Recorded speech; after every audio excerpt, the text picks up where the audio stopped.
Hello to everybody that's joined us so far. My name's Cliona from Royal College of Physicians of Ireland. We're just going to give a few more minutes for those that are dialing in, and we'll start the webinar in another minute or two. So thank you very much for your patience, and we'll start shortly.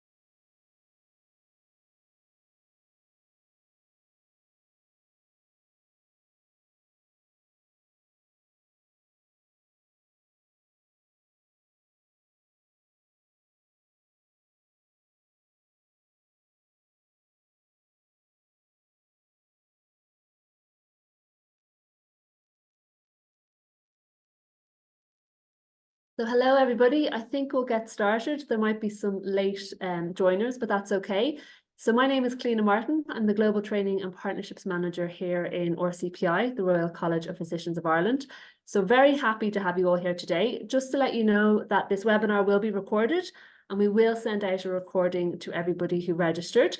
Also, just to make sure that we're not wasting your time, this particular webinar and this program is specifically for sponsored trainees from Middle East countries.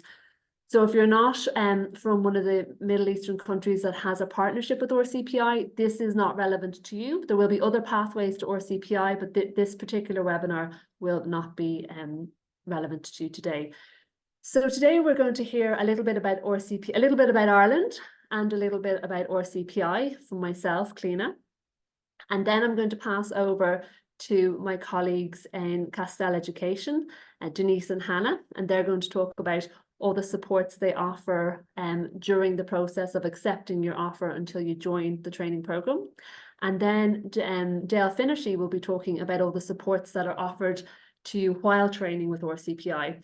We'll then hear from the clinicians themselves about the training programs. So we have Dr. Michael O'Neill, he's Director of Training and Education, and he'll be speaking about paediatrics. We have Dr. Danny Cherian, he's the clinical lead for the International Residency program in Internal Medicine. And then some of you may be aware, we will have two new programs joining shortly, and one of them is an international basic specialist training in histopathology, and Professor Cecily Quinn will be speaking to that, and also a residency in obstetrics and gynecology, and Dr. Azrini Khalid will hopefully be joining us shortly to speak about that also. Just to mention those two new programs, they will be they are not open yet, but they'll be opening shortly. So it's an opportunity to learn a bit more about them. So throughout the presentation today, if you have any questions, please do feel free to type them in the Q&A box, and we will hopefully answer them during the webinar. If not, that's okay. We will come back and we'll contact you later with more information. So hopefully my screen is sharing okay. So first of all, what I'm going to do is I'm going to take you all on a little holiday to Ireland. For those of you that have not been fortunate enough to visit Ireland before, I was over in the Middle East last week. And you know, there is a really big difference, obviously, between the two countries. But this video just gives you a little introduction to Ireland in 60 seconds.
So that was just a little flavour of Ireland. So a little bit about Ireland. It's important to know things about the country that you're going to come and live in and be part of the community and the society for, 2 to 3 years. So it's a relatively small country, about 5 million people. We're still an EU member state. Unlike the UK, we have remained in the EU Union. It's a very mild climate. The average temperature is about 10 degrees. And what a lot of our trainees or graduates say is they really enjoyed their time in Ireland because of this. They got to walk to and from work, go for lovely walks in the park in their evenings. The summer evenings, it doesn't get dark until about 10, half 10 at night. So, you can really enjoy the outdoors a lot more. We're very well connected by air. And I think really something to consider when you are going to live abroad for a few years is how accessible it is to home. I lived in New Zealand for 7 years and it was impossible to get home easily. It was 24 hours door to door. So I missed a lot of family events and friends' weddings. So, this is an important thing to consider. So Dublin to Dubai is just over 7 hours in flight time. So it's very easy to get home even if you're just a little bit homesick for a long weekend or for, those big events and things like that. So that's something to consider. English is the spoken language here, and Ireland is a very friendly and a very safe place to live. Ireland is ranked number 3 in the Global Peace Index, and you will find that it is a very warm and welcoming place. Many of my friends who are not Irish, when they first arrived, they thought it was almost a little bit strange when they would be on the street with their map or their Google Maps looking a little bit lost. They said it would take a few seconds and then somebody would be over to them, are you okay? Do you need help? Do you know where you're going? And that's really true. Like I myself, if I see people a little bit lost, I will offer help. So it is a very welcoming and nice place to live. And very important for all of you here today, it's internationally recognised for excellence in postgraduate medical training. So we have a little short video and hopefully this will work. This is from our new president, Dr. Dermot O'Shea, who's a geriatrician, and just a little welcome from him, which I don't think is going to work. So we won't have that little welcome from him. It's a nice little video, but we will send it out to all of you as well to see. So a little bit about RCPI. So RCPI was founded over 370 years ago, so really steeped in history and really proud of it, the part it's played in, patient care and medical education through the decades. And a nice little, part of our history is, the first doctor in the UK and Ireland, passed her exams with RCPI, and that was Dr. Eliza Walker Dunbar in 1877. So our mission has changed slightly, but only slightly. We're a globally connected community of doctors learning together to improve people's health. And I think, that globally connected part is very important. So when you train with RCPI, you don't just do your training and go home to your own country and that's it. You're part of the RCPI community throughout your career. And, that's with, the friends you've made. You'll be training with national Irish doctors together, but also the consultants that you'll work with as well. They will remain contacts for you throughout your career as well. And also, RCPI is there for you at different stages of your career to help you excel and keep on progressing, whether that's specialist exams or, professional development, policy and advocacy. So there's a lot that we offer throughout your career as well. We also have the membership exams. So for those of you that will be doing the MRCPI Part 1 to join the residency program, you can do a lot of the exams in your home country as well, and that's important to note. So RCPI does have a very strong partnership with the Middle East. So we have 6 faculties and institutes in RCPI, the Institute of Medicine and Paediatrics. So we have programs for both of them running at the moment and applications are open. We have the Institute of Obstetrics and Gynecology, and we have a new residency program that will launch shortly, and we will speak a little bit about this later on. The Faculty of Pathology, and Professor Cecily will speak a bit about the International Basic Specialist Training Program that we will be launching shortly as well. We have the Faculty of Public Health and the Faculty of Occupational Medicine. We don't have programs offered at this level at the moment. We do have fellowship programs, so maybe later on in your career, you might be interested to come back to any of them. So the way it works for the national program, we have basic specialist training, and the international, we have residency training program at the moment, and we will also have the international basic specialist training, and that is for the new histopathology program.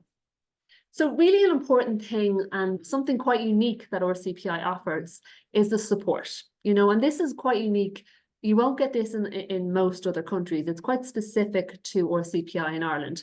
So the first thing is the English language tutoring, and my colleagues in Castell will speak more about this. But once you get an offer, you don't have to have met the English requirement to apply. You can get a conditional offer, and we offer free tutoring one-to-one to help you reach the grade required to join the program. And then once you receive that, you can join. We also have the team that help with relocation, and again, my colleagues in Castell, Denise and Hannah, will speak a bit more about that. Accommodation is difficult in Ireland at the moment, so we have this amazing resource that help you find somewhere to live and help you find schools for your children if you're coming with children as well. Dale will speak a little bit more about the dedicated support that we offer all our trainees as well, and that's help with that stuff that can take up brain space at times when you really just want to concentrate on your training, getting your visa, getting your registration with the Irish Medical Council, how to open a bank account, simple things like that. We also have, dedicated clinical support for all our trainees as well. And should you need it, we have health and wellbeing, and this is offered to both our national and international trainees as well. So the residency program, so all our programs offer hands-on clinical training. You are training in the hospital, you are on the wards, you're working in the team of Irish trainees as well. There's no separate international and Irish programs, that you're all training together as part of a team. The programs are 2 to 3 years in duration, and they're recognised as Tier 1 in your home country for when you return. So at the moment we have internal medicine, and applications are open for that, and paediatrics at the moment, and Dr. Danny and Dr. Michael will speak a little bit more about that. We do have the new programs that I mentioned, so a new international basic specialist training in histopathology and a new residency program in obstetrics and gynecology as well. And applications for them will open in the next few weeks. We're just at the last stages of the process of getting the curriculum approved and getting all the final bits done, and then we will open applications for histopathology and obstetrics and gynecology. So, and now I forgot to mention at the start, we are actually joined as well by one of our residency graduates, Dr. Asma Miliani, who graduated from paediatrics last year and is about to embark on her fellowship in sick kids in Canada in a few weeks. So we have a little video here, but at the end of the webinar, when we have our Q&A as well, and she'll speak a bit about her experience, Dr. Asma is actually joining us on the webinar as well. But here's a little intro to the residency program.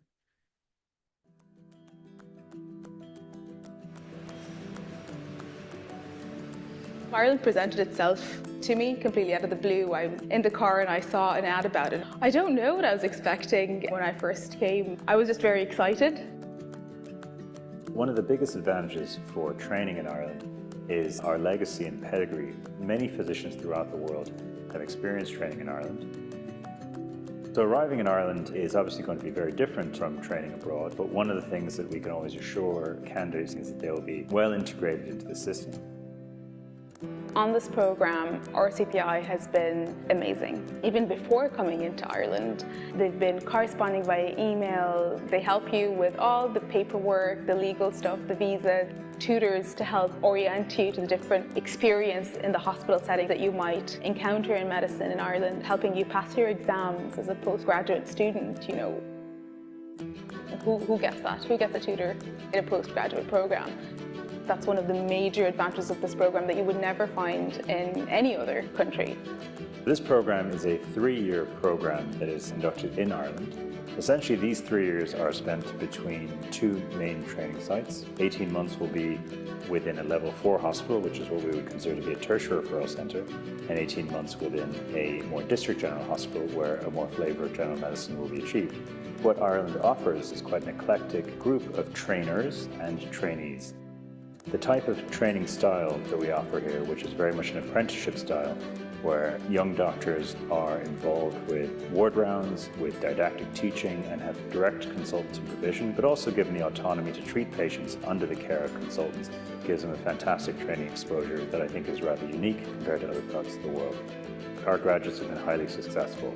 Most will pursue fellowships in subspecialties, and this is something we actually offer within RCPI. Training in hospitals here is tough, but teamwork makes it easier. And this is something that I was pleasantly surprised with. The spirit that colleagues have and how they always show up for each other. They always try to make things easier for the team to work as a group. That is inspiring, and I was awestruck. They do whatever they can do to make sure that you get the best training experience. They support you into being the best physician that you can be. And that's a testament to the fact that they care about the trainees. Because at the end of the day, you'll come out as a member of the Royal College and you're a representative of the Royal College. Ireland has opened a lot of doors. RCPI has opened a lot of doors and has given me a lot of options now. It's where I learned how to become a very good version of what I've always dreamed to be, which is a paediatrician. And I will forever be grateful to that. That's what I'll remember. You never forget your first steps. And so if you have any questions for Dr. Asma, please type them in the Q&A and we can ask her later on in the webinar. Oh, we have a little bit of a problem with the presentation. Bear with me.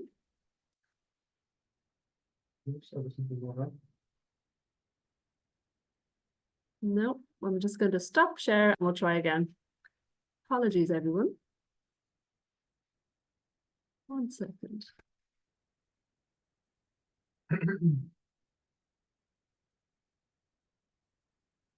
Now, on to the entry criteria, which is very important. Oh, it's happened again.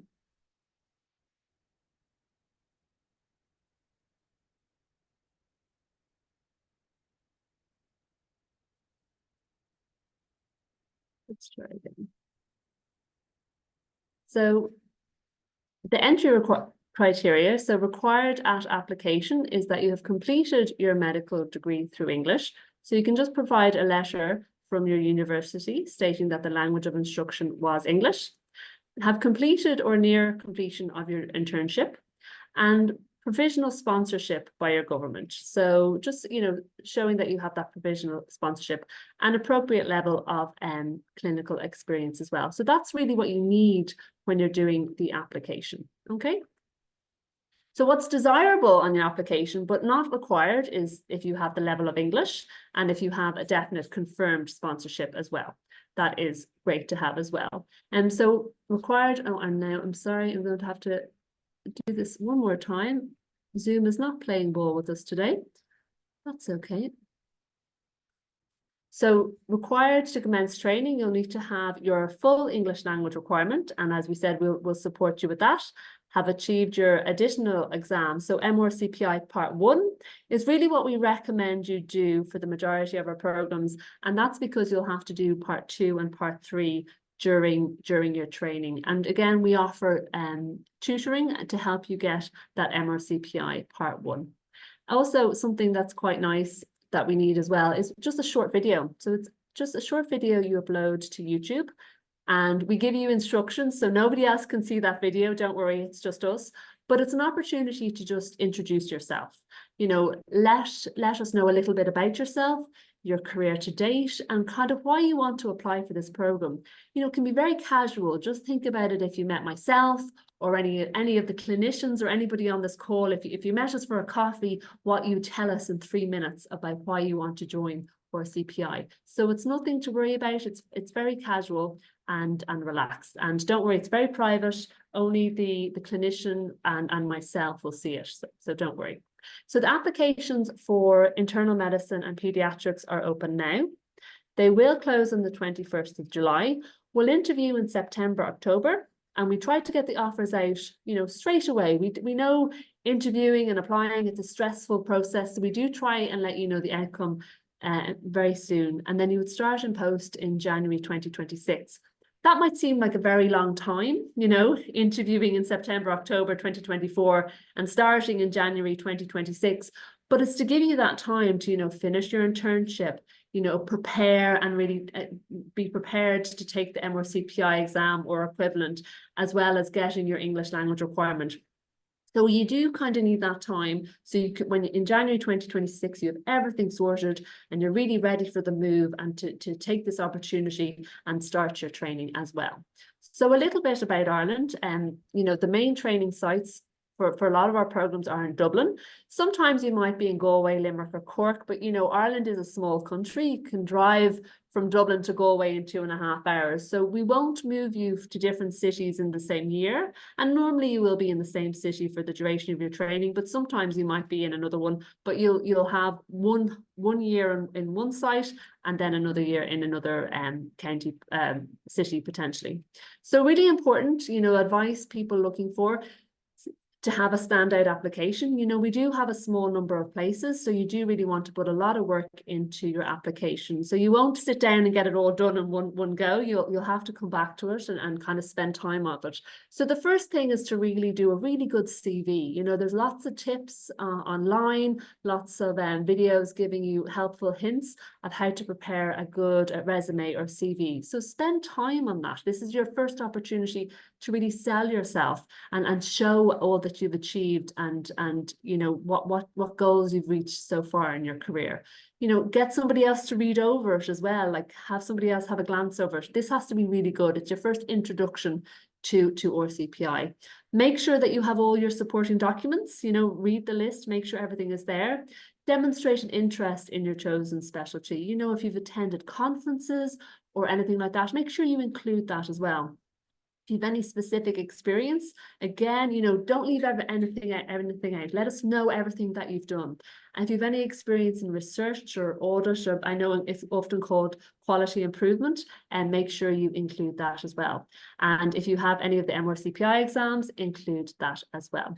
If you want to, as helpful as it probably is talking to myself or any of the team or the clinicians, there is also the opportunity to speak with our doctors who are currently training in Ireland. Of course, you can chat to Dr. Asma in this webinar and ask her questions. She's just graduated, but you can also scan here and talk to any of our graduates that have them or any of our current trainees and you know, ask those questions that you might not want to ask us because they might not have had the same experience. So that is it for me. Apologies for the little Zoom issues. So what I'm going to do now is I'm going to pass you over to Denise in Castell Education to talk about the supports that they offer. Now, I will remind you, keep typing your questions into the Q&A box. You know, everybody will present, but then we'll put those questions to the relevant people at the end. And if we don't get to everything, we will email answers to you all. Okay, so I'll hand over to Denise. Thank you, Cliona.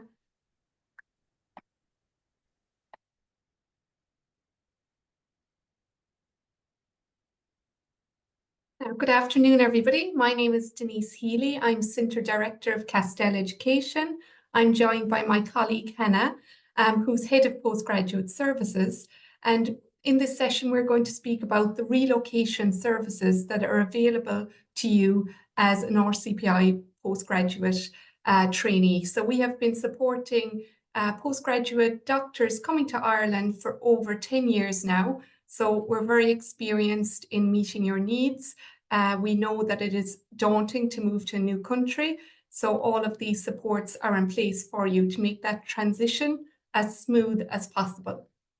So I'm going to talk you through the English language requirements for registration with the Medical Council of Ireland. And as Cliona mentioned, you can apply for your programme without having the English language requirement, and then Castell Education will step in to support you to meet that requirement. So the English language tuition that we provide, I'll talk you through that. And my colleague Hannah will talk to you about the pre-arrival supports that are there for you in relation to your Medical Council registration, and then the in-country supports that are ongoing while you're living and working in Ireland. So to register for the Medical Council of Ireland, the two most popular English language exams are the IELTS Academic or the OET. So IELTS is the International English Language Test. It's an academic exam, and OET is Occupational English Test. They are both different exams, equally challenging. The IELTS is very academic orientated, and the OET is focused on medical terminology. And we have seen in more recent years, postgraduate doctors opt for OET over IELTS. So the requirement to register for the Medical Council for IELTS is an overall 7 with no skill less than 6.5. And that is an advanced level of English that is required.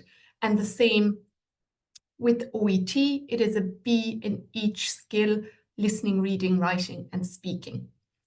The mode of exam that's accepted by the Medical Council and the HSE are paper-based in-centre exams, and there are IELTS and OET centres dispersed all around the Middle East, so they're easy to access these centres, and a candidate's required to go there, sit the IELTS or the OET.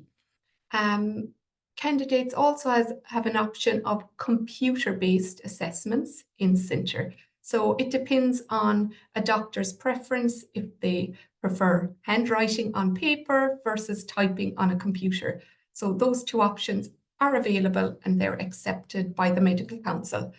The mode of exam that is not accepted, and it's important to note if you're planning on applying for an IELTS or OET, is online at-home assessments. These are available to book, but the Medical Council don't accept IELTS or OET taken at home, or the one skill resit. So if a doctor has a deficit in, for example, writing, they can't just sit that component of the exam. They are required to sit all 4 skills in one sitting. So that is the requirement. In IELTS, an overall 7, doctors are required to get 6.5 in each skill, but you have to get 7 in 2 skills to get an overall 7. So many doctors apply and they think they have met the requirement because they have 6.5 in each skill, but actually that will give you a 6.5 overall. So just to bear that in mind, they are the requirements. And as I mentioned, to get a B in OET or an overall 7 in IELTS, a doctor is required to have an advanced level of English to operate in an English-speaking country like Ireland. So you're required to communicate effectively with patients and healthcare professionals using appropriate register, tone, and vocabulary with only occasional inaccuracies. So that's a C1 level on the Common European Framework, so an advanced level. For the OET exam, it is available for over 12 professions. So doctors, of course, will apply for the medical component of this exam. The receptive skills of reading and listening are the same for all medical professionals, but the productive skills of writing and speaking are different. So it's very much focused on doctors there, so the productive skills. So when a doctor is going to book an OET, they will book the medicine one. So this is a summary slide on the English language journey with that we provide to doctors if they don't have their English language requirement.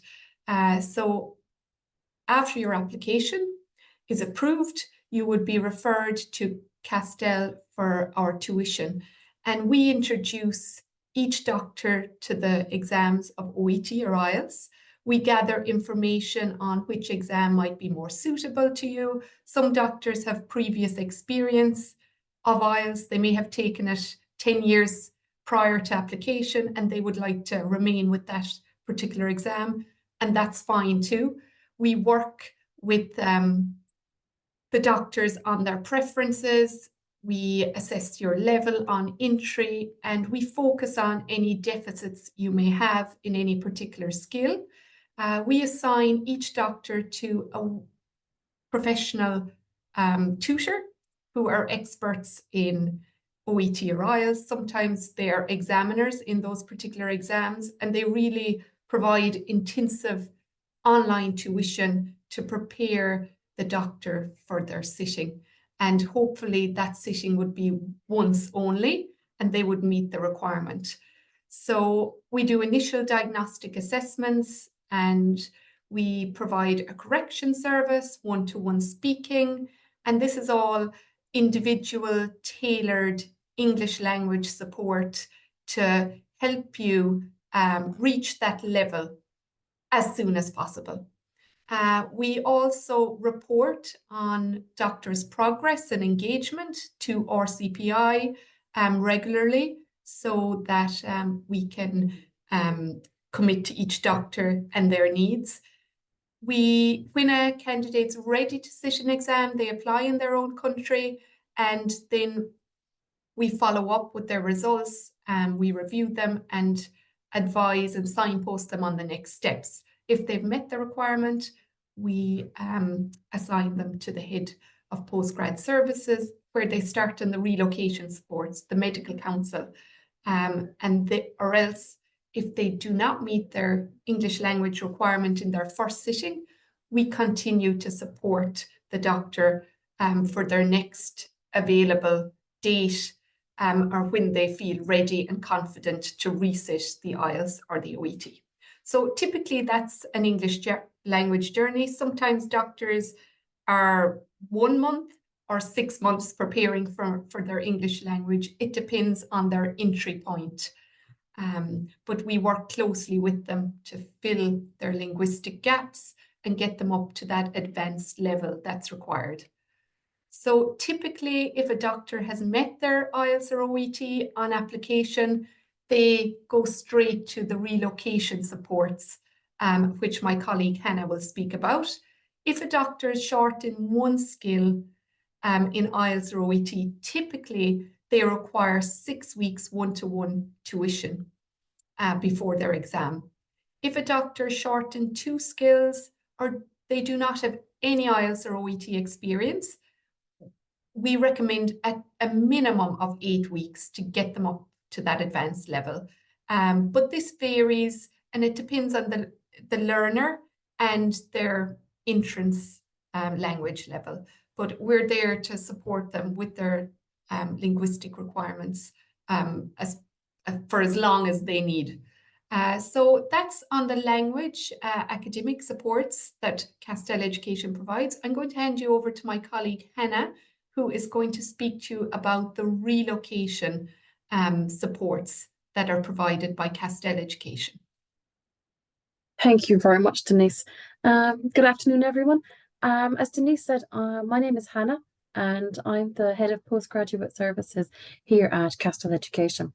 So Castell are responsible for the non-academic matters relating to your training programme here in Ireland. So once a trainee has met all the programme requirements, including the English language that Denise has just spoken about, RCPI will refer the trainee to me here at Castell. And the first thing that I'm going to do with you is just arrange a video call with you to introduce myself. I'm going to talk you through all the things that I'll be working with you on and supporting you with over the coming weeks and months. So as you can see from this slide here, one of the first things we'll work on is your medical council application, which is broken into two sections, EPIC and then the medical council application itself. So the approximate time frame for that would be 4 to 6 weeks to apply. And then as soon as your full application has been submitted, the time it takes for the medical council to process your application is variable. But then once you receive your letter of registration from the medical council, RCPI will be able to apply for your work permit, which is called your atypical working scheme. So that can take around 2 weeks to be issued. In recent weeks, it's actually been coming through really, really quickly in a few days. But of course, the time frame can vary slightly. So we say around the 2 weeks.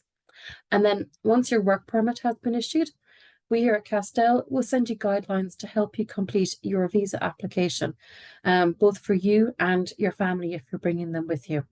And then once you've submitted your visa application, it takes around 4 weeks for the visa to be issued. So then as soon as you get your visa, you'll be able to book your flights for Ireland and arrive here. So again, as you can see, there are a number of key steps before you arrive in Ireland, and each step is like a building block then to the next one. And then when you're here in Ireland, Castell then will provide you with ongoing support for the entire duration of your program. So from helping you to get settled in Ireland to assisting you then during year 2 or 3 of your program, if you're rotating to different locations or sites, all the way to the very end when we just help you to prepare for your departure from Ireland. And throughout that time, we're here to support you and answer any questions you might have. Okay. So moving on to what we support you with exactly. So Denise has gone through the online language tuition. So as I said, the first thing that I will work with you on is your medical council registration. So we'll provide you with very detailed, easy to follow, step-by-step guidelines for each stage of the process. So including how to get your credentials verified via EPIC, getting your supporting documents notarized and how to send them to the medical council. We'll guide you through completing your online medical council application form and then how to send your certificate of good standing to the medical council. We'll review your application and all your supporting documents with you, just so that your application is fully prepared before you submit. In terms of the immigration services, as I mentioned, once your work permit, your atypical working scheme has been issued, we'll send you guidelines on how to apply for your visa. So these will be visa advice notes in English and Arabic, and we'll review your online application for you. We'll give you templates for some of the documents that you require. And then if you are bringing family with you, so be it spouse and children who might accompany you for the duration of your program, or it might be family members who are going to visit you from time to time, we'll give you advice on applying for their visas too. Then once you're here in Ireland, we will advise you on how to apply for your Irish residence permit, your IRP card, which essentially takes over from your visa and gives you the permission to remain here in Ireland. So then if you need to travel to any third countries, so if you need to go to the UK, somewhere in Europe, the US for conferences or courses as part of your program, we can provide you with advice on how to apply for a visa for these countries too. So once you have booked your travel for Ireland, we'll arrange a driver to pick you and your family up at the airport, and we'll transfer you to your temporary accommodation.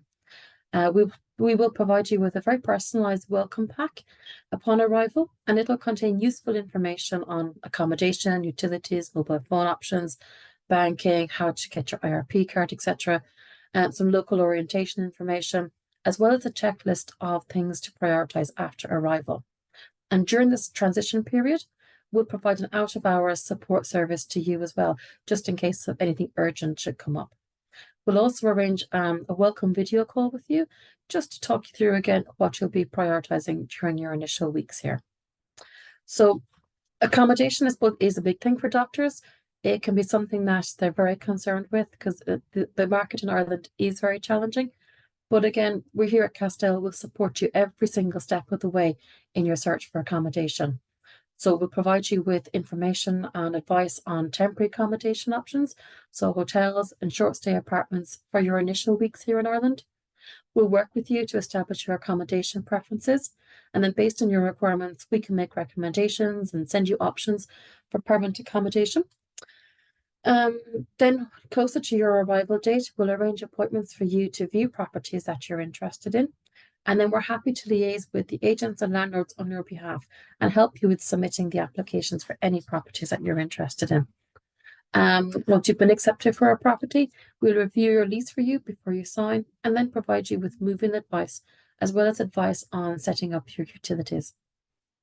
So for any doctors who are coming to Ireland with children, we can support you in your search for a school or a childcare place where required. So once your hospital location has been confirmed by RCPI, we'll work with you to establish the school requirements. So if you need a preschool, primary school, secondary school place, or you need childcare, we'll work with you on that. I suppose childcare in particular is very challenging, but again, we'll contact the schools and the creches to establish vacancies and forward on any options to you then for your consideration. And then once you are in Ireland, if you want us to help you arrange appointments with the schools and childcare facilities, we can do that as well.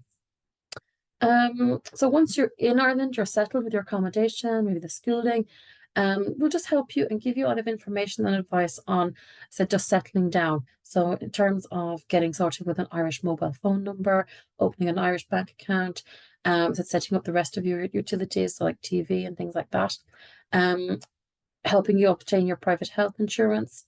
We'll give you information and advice on driving in Ireland, renting a car or buying a car, information on how to acquire your PPS number, whatever that is. We're there just to answer those sort of questions for you.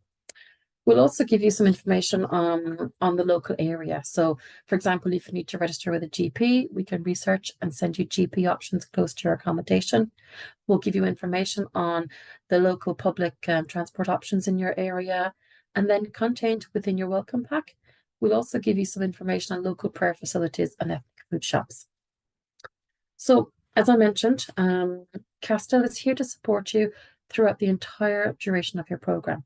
So some of the things that we will be supporting with you on is when you need to renew your medical council registration every year, we'll guide you through that process.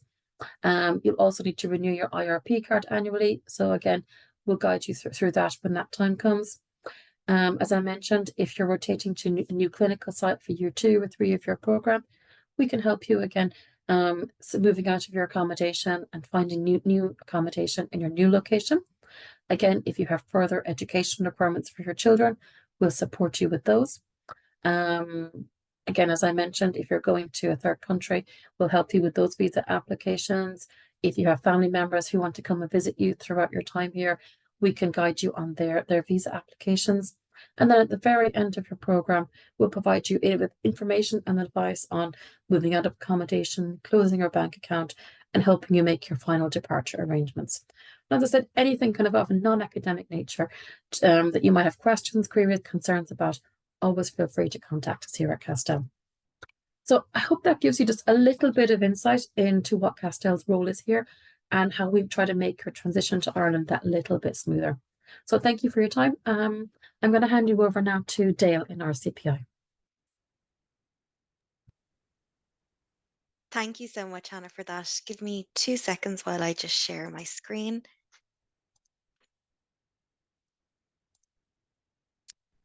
Okay, perfect. So my name's Dale Finnerty. I'm the manager of the international training team. So this is just going to be a quick presentation on the onboarding and training supports that we offer. So just a quick meet the team. I'm myself there, Dale Finnerty. I'm responsible for the overall management of the international programs. My 2 colleagues here, Adam Lacumber and Mappy DeFino, they both look after fellowship. And then Rosita, who is also my colleague in the training team, is responsible for not only pathology fellowship, but also pediatrics and medicine in residency. So she will really be the key contact here for your duration of training and your onboarding. Just to go quickly through the steps of certification. Recruitment is first off, so you'll begin with my colleagues in the business development team, and then as soon as you accept your offer, you will be handed over to myself and my colleagues. We will begin with the onboarding process, then your training program as soon as you've been completely onboarded, and then final sign off and certification. And I'll talk a bit more in detail about each of these steps throughout this presentation. Firstly, is your onboarding journey. So, as soon as you've been referred to us by our colleagues, once you've accepted your offer, we will do a case assessment. So, we will do a document request email for any outstanding documents. And then we will also do a welcome call, a one-to-one welcome call with myself and your program coordinator. And we will identify any supports needed in this call, most with a big highlight on your English language requirements and your sponsorship requirements, and also your exam requirements. As you know, the MRCPI Part 1 is an entry requirement for the residency program. Then, as soon as you achieve those requirements, we will move on to the EPIC and Medical Council, which I know Hannah has spoken about, so I'll just go very high level here. The verification of your credentials and then also your registration to work in Ireland is really where those 2 pieces sit. Then we'll be moving on to your atypical, and as Hannah mentioned previously, this is your permission to work in Ireland. We'll also work with you on Garda vetting. This is something that the sites look after. However, we play a key role in between communicating between you and your incoming hospital. Before you arrive, you will be sent a welcome pack with a full suite of documents, including access to your online ePortfolio logbook.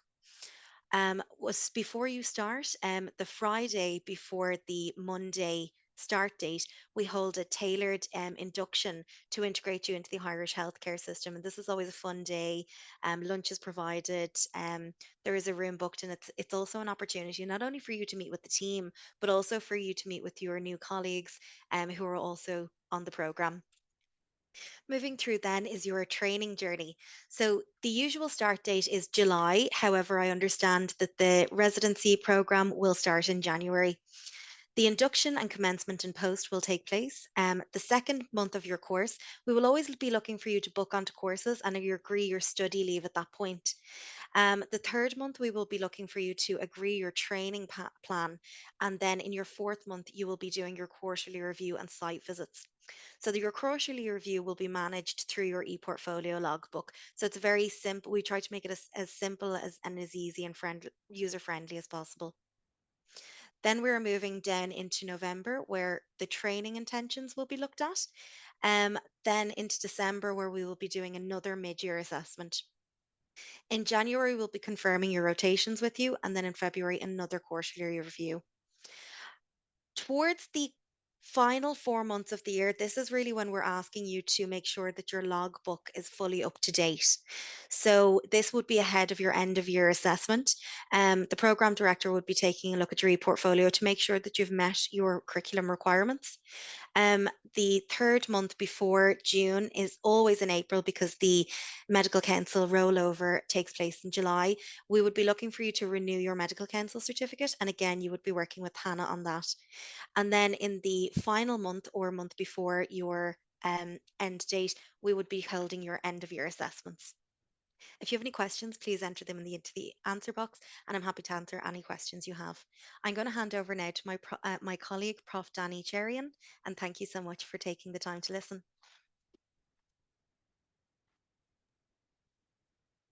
Thanks, Dale. I'll just share my screen very quickly as well.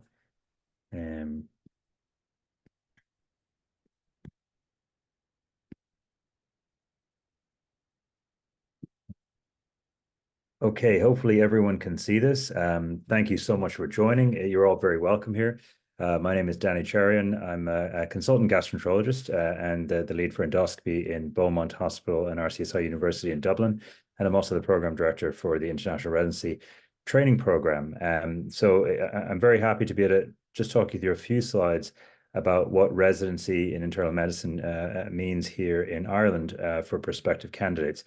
So I suppose it's important to set a baseline in terms of what Irish training is. So in general, once graduates finish medical school, they start internship.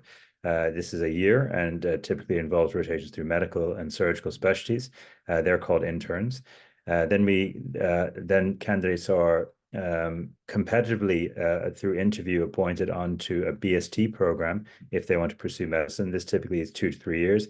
These candidates are typically called senior house officers or SHOs, and the MRCPI exams are required to complete this along with other courses and training modules. For those wishing to specialize, and the vast majority of people will go on to specialize, they will, via competitive interview, pursue higher specialist training. This is anywhere between 4 and 6 years. These doctors are called SPRs. And then finally, once they finish their training, are eligible for interview for consultant positions. Generally speaking, on top of this, a lot of candidates will also undertake an MD or PhD during their SPR training and potentially a subspecialty fellowship as well. Where you would potentially fit in is the International Residency Program candidates is in the BST level. So this is identical to the BST training that the Irish candidates will be doing in parallel. So in Ireland, the RCPI residency is 3 years, and it's divided between secondary and tertiary care level hospitals. 18 months will be at what we call a level 3 hospital. This is more equivalent to a district general hospital, where there will be more general medical type patients admitted. And then 18 months will be more at what we call a level 4 hospital. These are the referral hospitals where all the subspecialties will be taking place.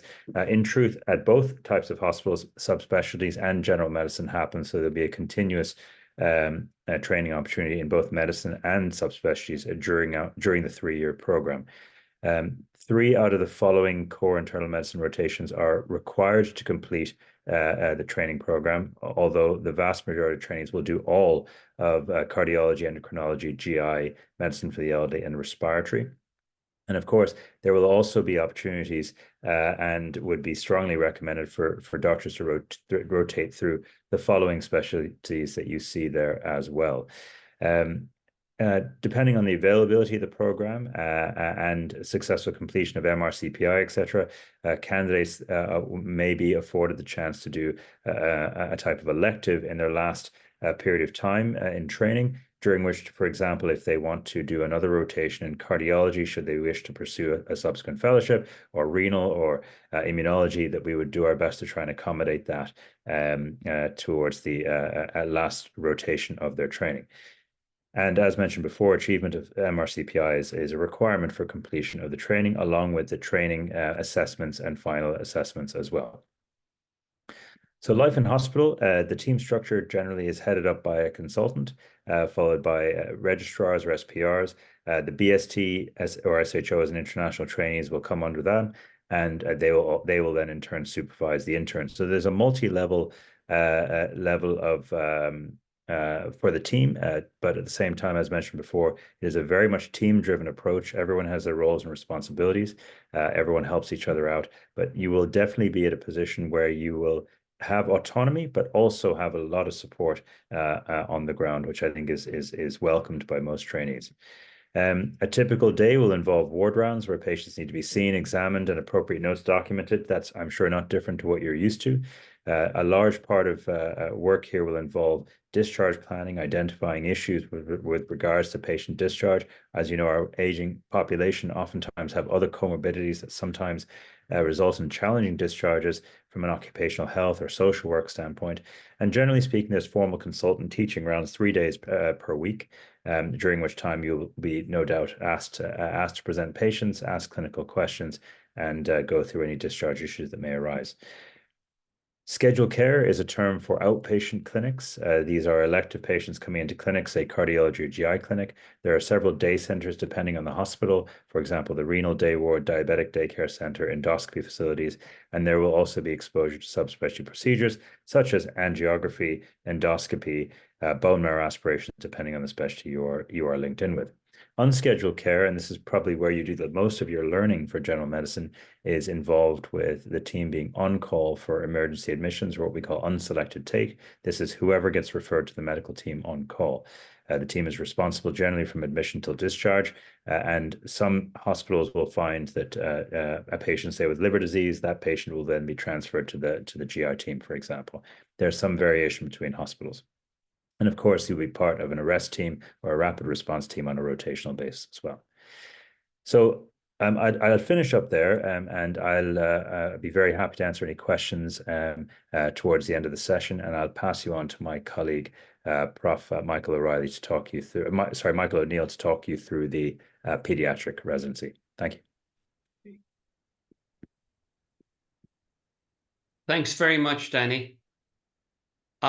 So I just want to cover some of the aspects of the pediatric training. So the international program has been really designed with a view for the trainees coming in. And the vision was, what would we like if we were starting off again in pediatrics to optimize our pediatric experience? So on the first slide here, you'll see the actual program. So it is a three-year program, and it's slightly structured differently from the internal medicine. The first 8 months are spent outside Dublin in your base hospital, where you will function as an SHO, as Danny has mentioned. And this, in a sense, this process is on a regular day is formal handovers, outpatient clinics, and then multidisciplinary team meetings, and then aspect of call, or this unselected take, where you'd be on call with a registrar, with a consultant. And in this idea is to get the unselected take to improve your clinical skills. After that, there's 4 months of neonates in one of the 3 maternity hospitals in Dublin, where you'll spend 4 months, and that's your first year done. And then in the second year, we've actually designed where there are 4 3-month subspecialty rotations, and neurology and metabolic medicine, respiratory are regarded as absolute essentials. And then if you're going to do 5 rotations, it can be endocrinology and gastroenterology. In the third year, that first 3 months, there's an option to take a subspecialty rotation. So one of our trainees has currently elected to do rheumatology, and another one has requested to do benign hematology to better prepare themselves for their return home. The last 9 months, provided all the requirements are met, you're upgraded to an SPR in neonatology in one of the maternity hospitals. And this is a rotation where you're applying the skills that you've already learned, and you are a fairly senior team member. And in the last 6 months, you return to your base hospital functioning as an SPR equivalent doctor. And in that, you have an option to do more subspecialty work in conjunction with the general pediatric work. So on the next slide are the requirements, which have been mentioned before. But there are 2 things that I want to really focus in on. The first is the Part 1 MRCPI. So it has mentioned from the time the offer goes out to the time one is going to come to Ireland, it can be up to 15 months. Being successful in the MRCPI is absolutely essential, so you can hit the ground running, because for us, we have in place the Part 1 and Part 2. And to achieve this in a timely fashion without too much stress, having the Part 1 under your belt really, really helps. And then if you just go on to the next slide. So this is how we have actually designed to aid your success in the membership. We have a tutor in place who has is quite skillful and will bring you through tutorials on a weekly basis, explaining to you the multiple choice questions, explaining why they're right, why they're wrong, and giving you the pathophysiology of the answers. And this is essential for Part 1. Part 2 is a very clinical exam. And if you're working in Ireland at this point in time and attending the tutorials that we give with the tutors, you'll be successful in this. And in Part 2, if you're successful, our success rate in Part 3 is almost 80%. So to enhance the training further, all trainees will become part of the BST, or Basic Specialist Training Days, of which there are 7 to 8 a week, and they will partake in the courses that these doctors do, which are prescribing, professionalism, ethics. And in conjunction with this, they will participate in the BST tutorials. So you can actually see the formal educational component to the rotations or the program is very, very strong. The e-portfolio is our toolkit to allow you to tell us how well you're doing and how well you are fitting in and progressing clinically. So by the time you come in 2026, on the next slide, I want to show you, this is the new Children's Hospital, which has cost over 2 billion so far. And hopefully at that stage, all the 3 children's hospitals in Dublin will all be put into this unit, and it'll be a phenomenal place to work because it's already recognized as sort of from a structural point of view, being as state of the art. And we will have all our pediatric training in Dublin, except for neonates, in this one building. So there will be multiplicities of subspecialists, advanced nurse practitioners, clinical nurse specialists, all the invasive procedure people, surgeons, radiologists, etc. So it's a very, very exciting prospect. So I hope if there are any questions, as Danny said, we'd be pleased to answer those in the Q&A session. Thank you. So I will pass you over to whoever is next. So you can pass over to me. So okay. Everybody so far, that's been really great, really informative.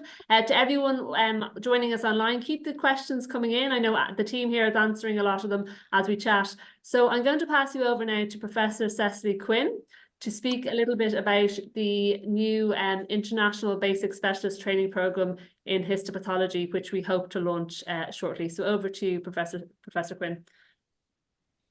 Thank you very much, Cleana.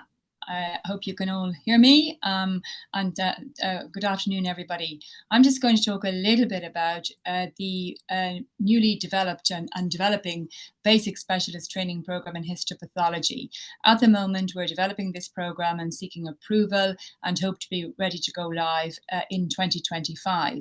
So as you know, histopathology is generally speaking a long training program, and it's usually characterized in most countries by an exit examination that you do your final exam at the end of your training, unlike general medicine where you do your final exam early on and then continue to gain experience. In pathology, you spend 5 to 6 years training and then do the exit exam. So what we're working on at the moment is a basic specialist training program in histopathology, and this would be aligned with our national basic specialist training program. So this is a 2-year program, and it's for people starting off in histopathology, usually with no prior experience of the specialty other than what they've encountered during medical school.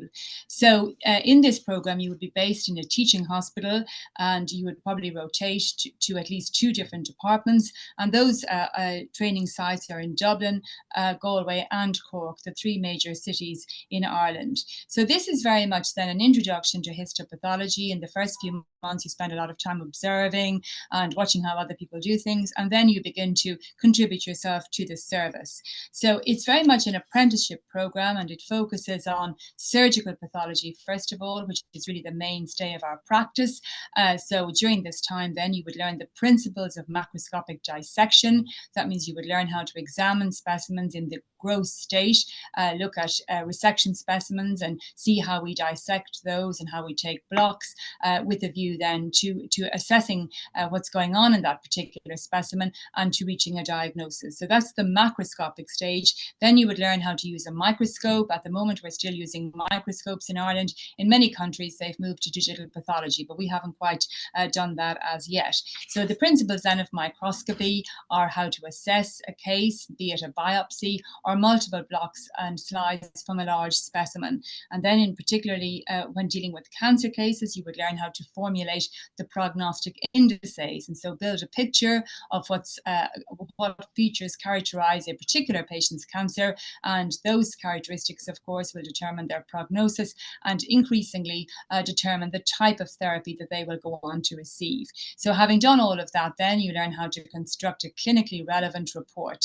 Then you go to the multidisciplinary team meeting where you meet with the other members of the care team, and as pathologists now we very much consider ourselves part of the clinical care team. So at the multidisciplinary meeting you meet with the surgeons or the physicians, radiologists, radiation oncologists, breast care nurses if you're dealing with breast as I do, all of the other members of the team. And at that meeting then, all of the information relative to a patient's illness, all of the information is reviewed and a plan of action formulated for the particular patient. So that's just a very brief outline of surgical pathology and what you would learn during the 2-year period.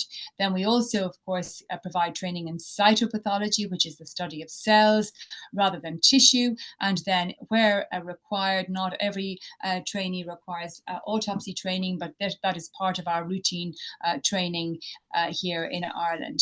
So all of this then, as I said, is very much an apprenticeship, but of course this then is supplemented by formal teaching. And the formal teaching then takes the place of in-house sessions, be they at the microscope or lectures from your consultant colleagues and by your senior trainee colleagues, and also by the courses and study days at the Royal College of Physicians of Ireland. During the period of BST, as we call it, basic specialist training, there's also opportunity to do audit, to get involved in audit projects and research projects.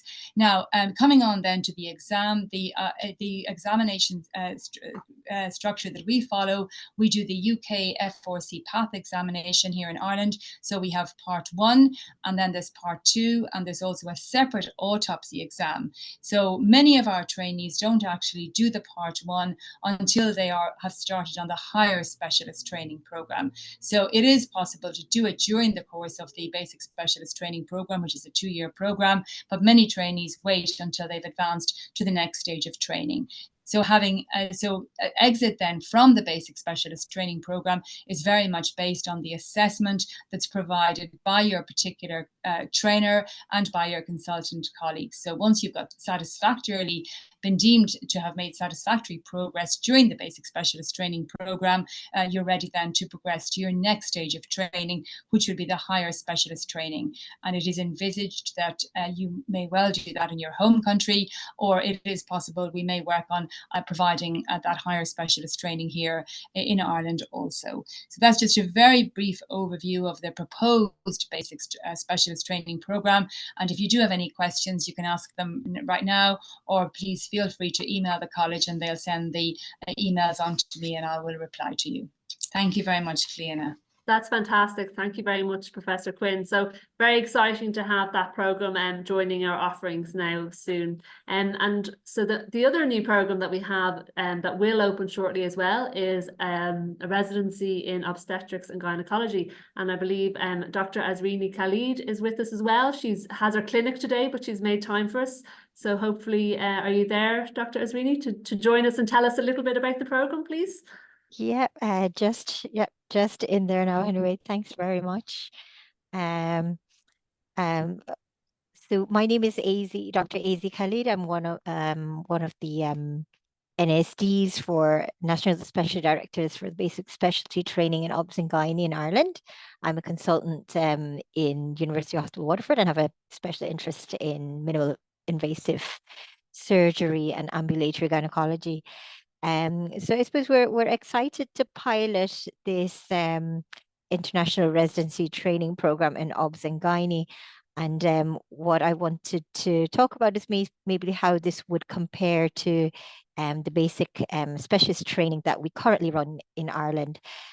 So as Professor Cherin had outlined earlier, as in normally training in Ireland starts with an internship, and then it's a competitive process to get onto the basic specialist training program.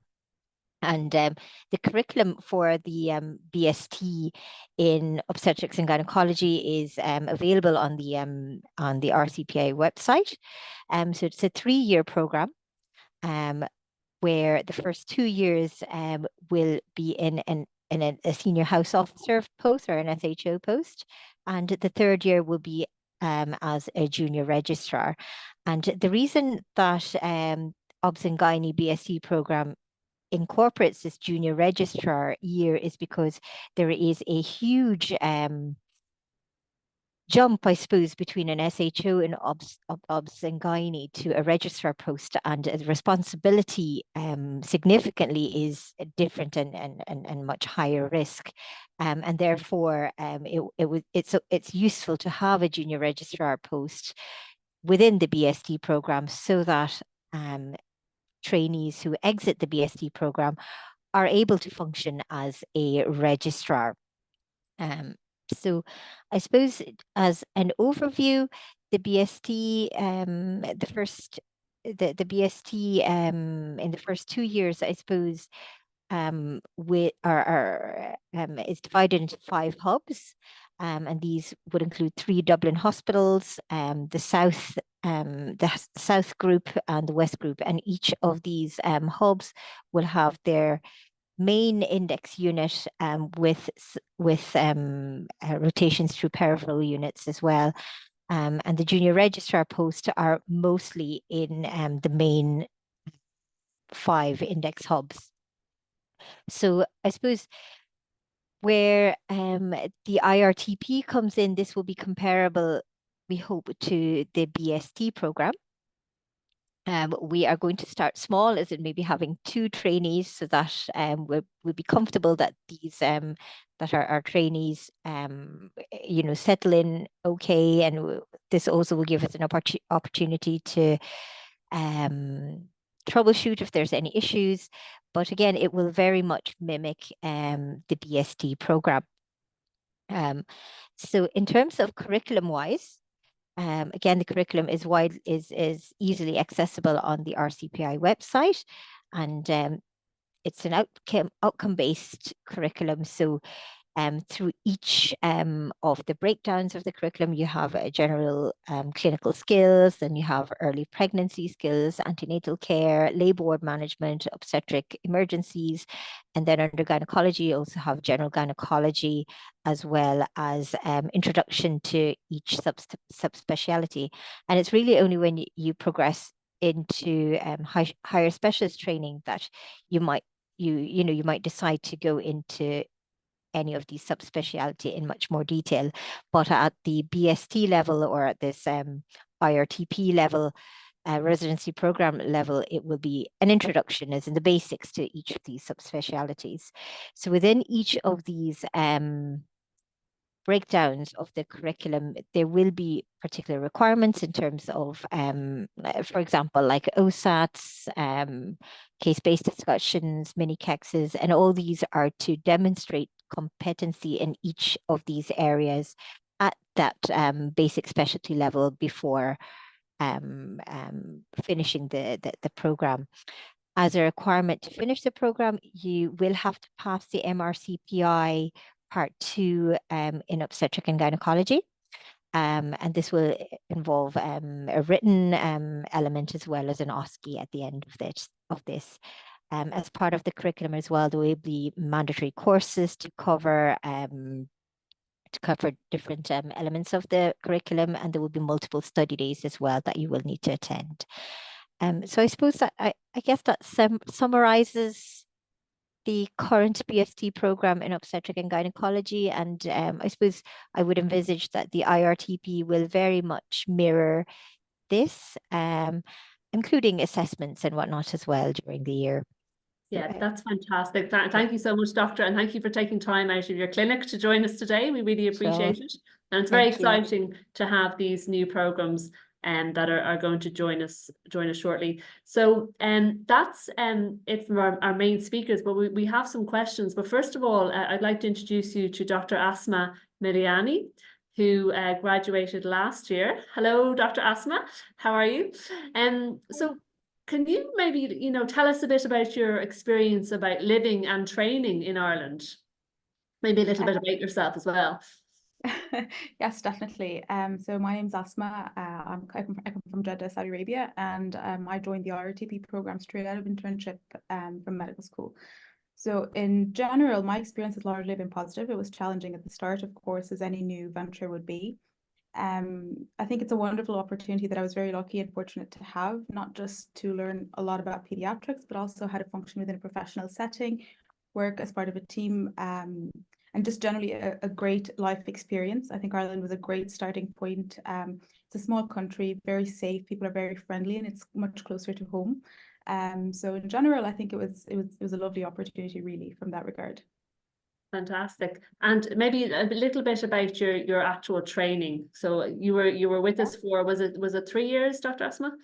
Yeah, so it was about 3 years. And as Prof. Michael has explained, the first 2 years, I kind of worked as a senior house officer between multiple hospitals. I've done my general paediatric rotation in Limerick and moved on to Dublin then for about 18 months afterwards to do subspecialties. So that's about 3 months in core specialties, including cardiovascular, gastroenterology, neurology, metabolics, and so forth. And neonatology was 6 months in total, but that's mostly 3 months as a senior house officer level, and then another 3 months as a specialist registrar equivalent. After that, I was very luckily offered the opportunity to choose a 3-month elective in a specialty of my choice. I chose nephrology because I wanted to do my fellowship later on in nephrology, so that was an amazing opportunity. I worked in a dialysis and a transplant center. It was a lovely exposure. I made a lot of good connections that actually paved the path for my fellowship training in Canada. And then I returned back to my base in Limerick for an additional 6 months as a senior registrar equivalent in general pediatrics to kind of consolidate the training that I've acquired earlier. Fantastic. And so once you graduated, so I know, can you tell us a little bit about from graduation to now, what has been your journey? Great. So I went back to Saudi Arabia and I'm working as a senior registrar at the moment in general pediatrics until I commence my fellowship this July in Canada. I've also been working on my master's with Imperial College London and the University of Manchester. So in general, it was great. I could really see the benefit that the experience in Ireland has advantaged me with. A lot of exposure, a lot of tough times and challenging times that really kind of push you to grow and achieve your highest potential. Fantastic. And finally, Dr. Asma, what advice would you give to some of the trainees or the doctors who've joined us today who are considering applying to RCPI? I think it has a lot to do about whether the program suits you and whether you suit the program as well. I think you really need to know what it is that you hope to get out of it. You need to be able to take initiative, understand what your goals will be, and really be prepared to get out of your comfort zone, be open to new experiences, be open to a different healthcare system, and really engage and blend in with a different community. I think that it's a wonderful opportunity if this is something that you actually are willing to do and you're interested in doing it. Commitment is key. Working as part of a team is key, and I know a lot of people say it, but I really think it takes a moment to really understand what that means, and it means you get as much as you give with your colleagues, with everyone really that you work with. So it's a very demanding choice, but it is definitely worth it. And you'll definitely come out of it with a lot more than just a certification. So I really hope that you're lucky enough to embark on this journey. Fantastic. Thank you so much, Dr. Asma, and we wish you all the best with your fellowship in Sick Kids in Canada, which I believe you're starting next week, is it? I'm traveling to Canada next week, but we'll be starting 1st of July. Well, best of luck with that and congratulations, and thank you so much for joining us. And we have some more questions for our doctors. So, Professor Michael, could you maybe, let us know some of the key strengths of the training structure in Ireland and training in Ireland? Okay, so I think the way we have it structured with each person would have a trainer that they would be assigned to on their subspecialty rotations, and then they would be linking in with the program director on a regular basis. And I think the other thing is that we actually have a very predefined curriculum where they can map their clinical experiences to the curriculum, so they're able to translate what they learn into clinical practice. So they're not relearning the same thing over and over again. And I think the other two experiences we give them, which is a focus on the training days, which teach them about quality improvement, audit, and patient safety. So those elements of medicine that sort of are its outside structure to make the doctor safe within the environment. And I would also say that the socialization of it is really, really good, that we interact with people and rarely does somebody feel outside the group. Does make us a really serious effort about integration of people. Yeah, and what advice would you give to these new international doctors, starting in a healthcare system? Is there any specific advice you'd give them? Well, the first thing is to understand it's going to be difficult, because it's like learning a new skill set. You have to allow yourself to settle in and then take the tips and tricks that people are offering you to do that. And also sort of have an outlet. You must have an outlet other than work, because work on its own is not enough. So become involved in the community, because even where I am, if you have an interest, there is somebody out there who will actually have that same interest. So. Yeah, no, that's great advice. Thank you very much. And maybe over to you, Professor Danny Cherian. Could you maybe, those who are going to apply and get to the interview stage, do you have any advice you could give people for how to prepare for the interview, or what they can expect without cheating? Yeah, no, I mean, there's no cheating involved, really. The more you prepare, the luckier you get, I suppose. And I think one of the key things that we always recognize at an interview is when someone understands what the program is. So one of the questions that I will always ask is, what is a candidate's understanding of what they're applying for? Have they looked at the website? Have they spoken to other candidates who have already done the program? That immediately shows me that they have a genuine interest in pursuing this. To me, it looks concerning if someone doesn't really understand what they're getting into. So that's the first thing. The second thing from an interview standpoint is really speak out to your strengths. There's a lot of things that people do and on their CVs, but don't actually highlight it. So you're always given an opening question as to talk us through the highlights of your CV. That's what usually happens in these types of interviews. So make sure you use that as a platform to put your best foot forward. And I think those are the two main things. Other things with the interview is just to be concise, answer the question that's being asked for you, and be professional. Yeah, it's great advice. And myself and a colleague were traveling the other week to the Middle East, and we met people who did the interviews and are joining in either July or January. And they said feedback for the interviews was really pleasant experience, that nobody was trying to trick them out. You know, you could feel that the people in the room wanted them to succeed, and they felt it was a very positive experience. So thank you to everybody that's joined. We'll wrap up in a moment. A lot of questions have come through on the Q&A, so thank you. Anton and Dale have been doing a great job answering them. For those that we didn't get to, we will email people. We'll also send an email of the recording, and with that we'll also have, you know, information on the curriculum and you know, a link to the webpage which has all the information. Some people were looking for brochures and things like that. That's all on the website, but we will share that link with you as well. So just would like to say thank you very much to all our panelists. We really appreciate you taking time, and thank you to everybody that joined us, and we hope that we'll see your applications flooding in, and hopefully we'll meet you in person in the interview stage. And any questions at any stage, myself and the team are here. Just email us. We're happy to chat to you by email, phone, have a Zoom. You know, we're here to answer all your questions. We understand it's a really big decision. It's really exciting, but you'll have lots of questions, and we're here to support you through the whole process between, you know, the recruitment team and then also Dale's team when you get here in Castell. There's a lot of support, so please make use of it. So thank you very much, and shukran to everybody at home. Thanks, Cleta. All the best, everyone. Thank you. Thanks, Cleena. Bye. Thanks. Thank you. Thanks very much. It's great to see you all.